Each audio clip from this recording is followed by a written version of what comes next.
I won't turn on my camera because we want Alissa to.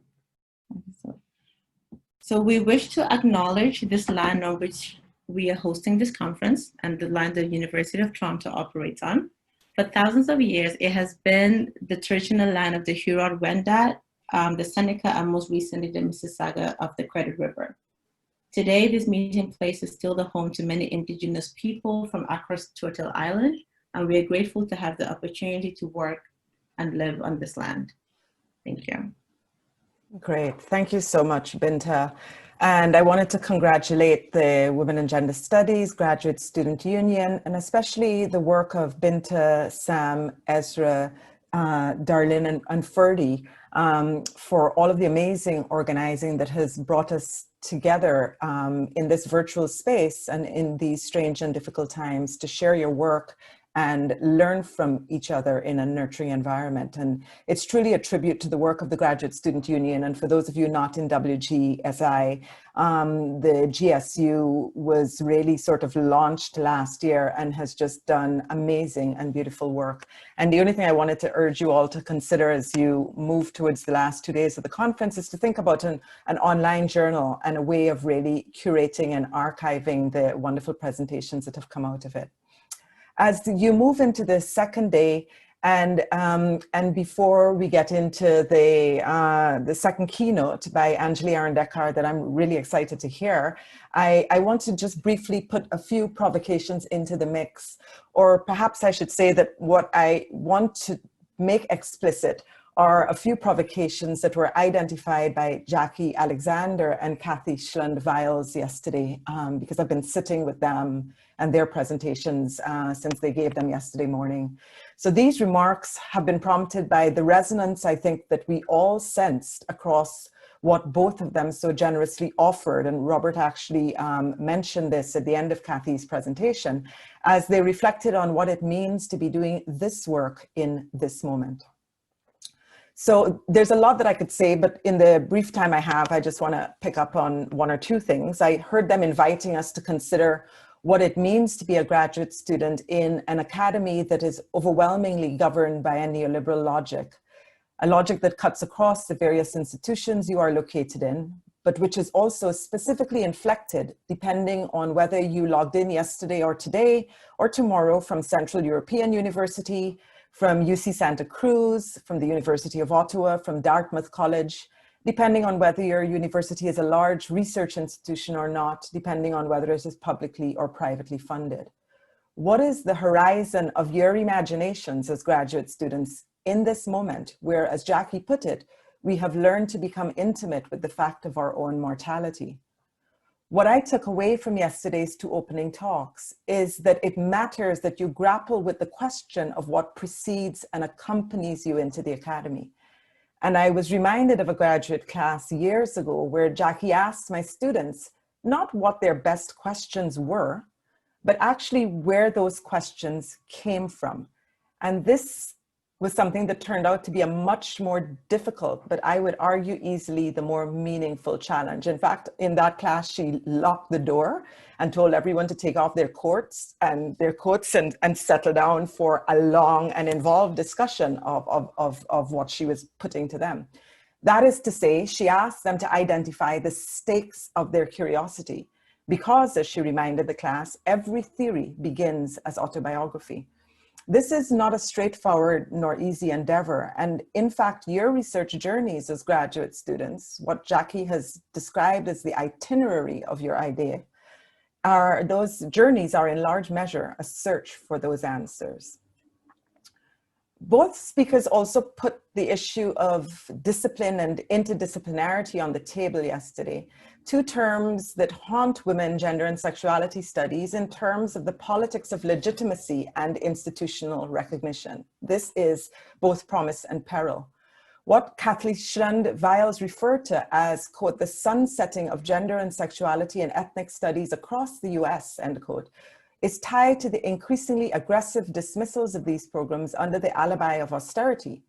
Programs whose historic conditions of possibility, at least in the United States, were student and community mobilizations, but programs which are targeted today as not offering anything tangible, as having no real disciplinary rigor, as not promising proper rates of return in contemporary neoliberal ledgers of value.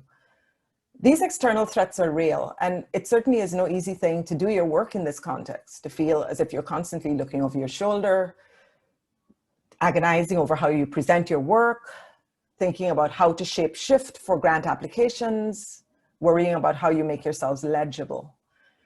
But I also heard reflexive engagement from Jackie and Kathy yesterday about the questions we must simultaneously not dodge, but ask ourselves, where they invited us to consider the extent to which institutionalization has arrived via the gendered politics of academic respectability. What compromises and what silences have haunted these corridors? In what ways have we been complicit? And Jackie invoked James Baldwin's language of corruptibility.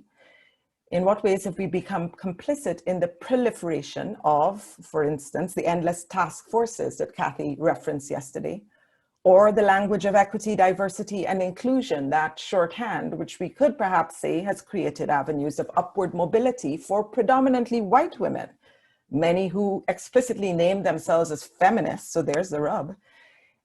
White women in academic administration, while precarity continues to be the reality for students, contingent faculty, and staff, in fact. The one constituency that didn't get named yesterday, but staff, who were the first to lose incomes and jobs in this pandemic moment. What does it mean to think then of gender and sexuality studies as a racialized class project? And this is what Angela Davis refers to when I think she talks about the difference that just does not make a difference. I recently started a book on the legacy of the African revolutionary Amilcar Cabral and his call for the bourgeoisie to practice class suicide. That call actually made me think about what that looks like in the academy. What does accountability look like? What does it feel like? And when you think of professionalization as part of your own graduate training, to what end should perhaps be the question that follows you?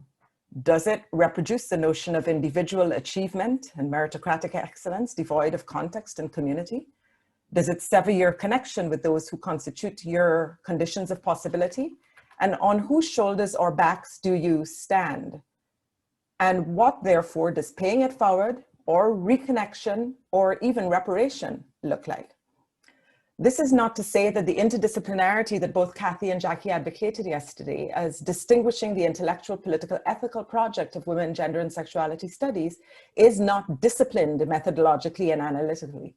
It certainly is not and can never be vibrancy and promiscuity without compass and grounding. And what I heard from them is a reminder to walk with the certainty that your allegiance and your fidelity and your loyalty must be to your questions, and to reckoning with your investment, those stakes in those questions.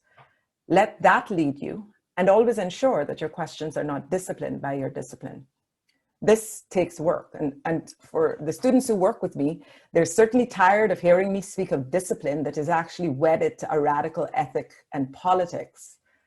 Taking my own cue from other genealogies, and specifically in this case for me, from the Black radical tradition. On my office door at the University of Toronto is a quotation from Guyanese Pan-Africanist historian and revolutionary Walter Rodney, who was assassinated like Cabral in his prime for speaking truth to power. And here's what he says, quote, "In the new society that we expect to build, we will need to understand that we must develop our own commitment to study, to scholarship, to art, to whatever we're doing, to take it extremely seriously.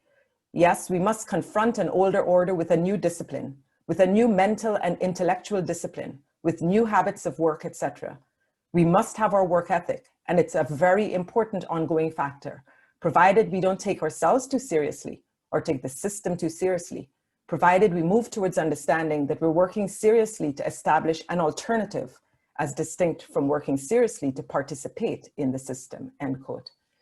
And my final comment comes from Kathy Schlenweil's invitation to you yesterday to, as she put it, reclaim and invoke the term crisis to reinvigorate, to animate, to deepen, and to multiply what she describes as the dissent-oriented and anti-fascist possibilities of the work we do today. What we should also take away from Jackie's and Kathy's presentations is that the use of the language of crisis as a shorthand diagnostic of the present is a form of historical amnesia.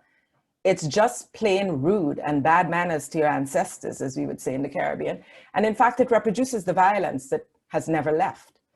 Jackie talked about the viral trajectory of the COVID-19 pandemic that has, quote, attached itself to and amplified the fault lines and pathways of capital, end quote, reminding us that, as she said, we're dealing with a colonialism that is not just of the then and there, but also of the here and now. Earlier this summer, when the lockdown started, my good friend, Trinidadian Bahamian poet Christian Campbell, asked me to join him in inviting people to build an extempo Caribbean studies syllabus on catastrophe. Christian had been inspired by the late Barbadian poet Kamau Braffett, who pronounced that art, quote, must come out of catastrophe. And, quote, as Kamau said, I'm so conscious of the enormity of slavery in the Middle Passage, and I see that as an ongoing catastrophe.